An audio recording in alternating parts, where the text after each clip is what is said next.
conferencista está presente, então me sinto mais à vontade para começar. Quero dar bom dia a todos, quero agradecer a presença de todos aqui, estou super contente de estar realizando esse colóquio. E a ideia de organizar esse evento, ela foi movida pelo desejo de estar participando de um movimento mais amplo, de interesse pela literatura da Hilda Hilst, e que neste ano, especificamente, que é o ano de aniversário da morte da autora, ganhou grande visibilidade, mas eu acho que é um interesse que vem vindo, assim, num crescendo surpreendente na última década, eu diria nas últimas décadas também. Eu acho que a gente deve muito ao Alcir sobre isso. Acho que muita gente que está aqui sabe que este não é nem o primeiro, nem será o último evento sobre a autora nesse ano de 2014. Né? O ano viu acontecerem exposições, debates, espetáculos teatrais e de outros gêneros, outros colóquios acadêmicos. Ainda haverá mais um na Unesp agora em novembro, e tudo isso somado dá testemunho do alcance e também da diversidade de leituras que a obra da Hilda vem suscitando. Prova desse interesse está também nas novas edições dos seus livros. Acabei de ganhar aqui o livro de entrevistas que a Ana Cecília está editando na Globo e outras edições que vêm acontecendo, seja da obra literária, um pouco da marginália, né? Também traduções recentes da autora, que eu acho que é incrível isso, né? Há 3 traduções da Hilda Hilst agora, quer dizer, uma já está pronta, Obscena Senhora D, em inglês, e há outras 2 em curso nos Estados Unidos, há 2 traduções em curso na Argentina, há outros projetos na Europa, em outros países, enfim. Além de um número crescente, que eu acho que é uma coisa extraordinária também, de trabalhos acadêmicos em torno da escritora, entre iniciações científicas, mestrados, doutorados, isso também vem crescendo muito, né? E, por fim, nunca é demais lembrar que a atenção, não é, que artistas, profissionais de outras áreas vem dedicando a Hilda Hilst, levando sua obra para o teatro, para o cinema, a música, a dança, né, de uma forma que eu acho surpreendente. Então, na verdade, esse colóquio quer ser mais uma gotinha aí, não é, nesse interesse e também eu acho que ele nasce, né, da constatação desse interesse crescente pela obra da autora e das indagações suscitadas por esta constatação. Né? Quer dizer, por quê? O que está acontecendo? Como é que é isso? Né? Essa inquietação ela começa pelo fato de que a opacidade dos textos de Hilda Hilst foi muitas vezes considerada um obstáculo à sua compreensão. Quer dizer, a gente, não é? Não confessarei nossas idades, mas a gente que já tem uma certa quilometragem aí, hilstiana, sabe que durante muito tempo, né, ouvir essa coisa é muito opaco, muito hermético, não se entende e tal, né? Então é estranho, né, e surpreende que essa autora hoje esteja sendo tão lida, né, de diversas formas. Eu acho que a gente tem nesse problema um bom ponto de partida para essa nossa conversa aqui. E, para tanto, a título apenas de apresentação, eu queria fazer uma breve observação em torno de uma imagem da obra hilstiana. Eu não estou aqui para falar, eu estou aqui para ouvir, mas eu não resisti, eu quero só abrir o nosso trabalho fazendo uma observação sobre uma imagem, né? Então eu queria evocar uma imagem que eu considero extraordinária, que está na novela Com os Meus Olhos de Cão, que foi publicada originalmente em 1986. Como observa o Alcir, essa novela ocupa um lugar muito interessante na obra da Hilda, porque ela está entre 2 das suas produções literárias de grande excelência, que são A Obscena Senhora D e O Caderno Rosa de Lori Lamb. Então, entre esses dois livros fundamentais, a gente tem Com os Meus Olhos de Cão, que não deixa nada a dever ao que vem antes e ao que vem depois, né? Ele, na verdade, quer dizer, esse lugar confere a essa novela a função de um elo entre a chamada prosa séria e as bandalheiras da Hilda, né? Então, essa coisa que normalmente se pensa como uma cisão, e Com os Meus Olhos de Cão, né?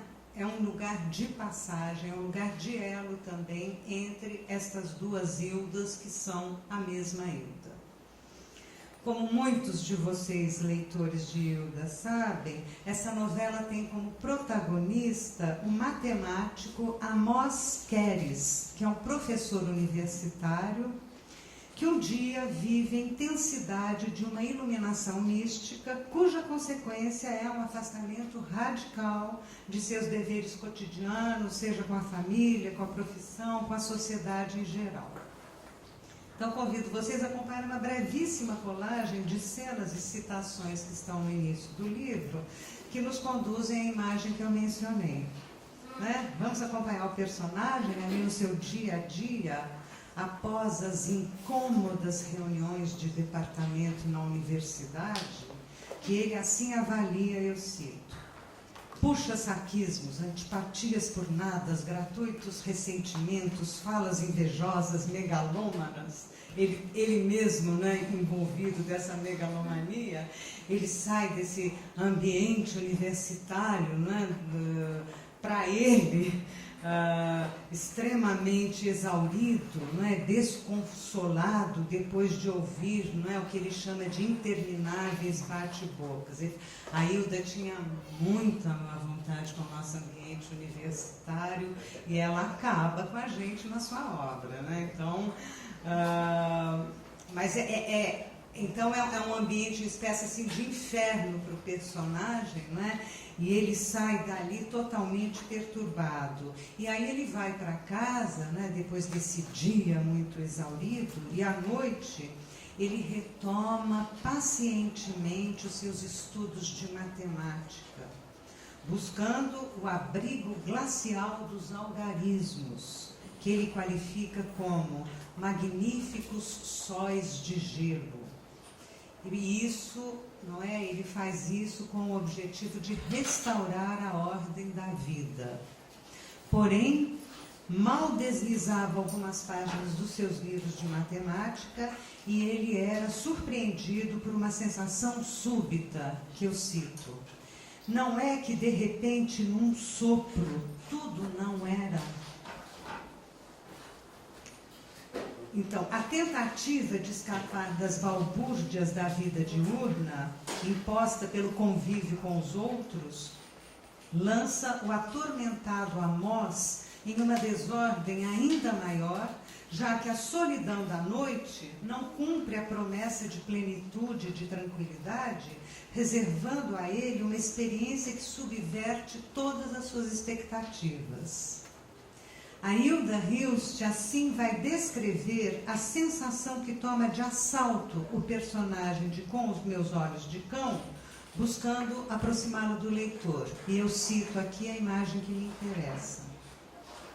Como se você, conhecendo cada canto da sua própria casa, descobrisse no vestíbulo de Deus, no vestíbulo, por exemplo, por onde você passara muitas vezes, no vestíbulo de Deus, descobrisse um rochedo de faces espelhadas, um prisma negro.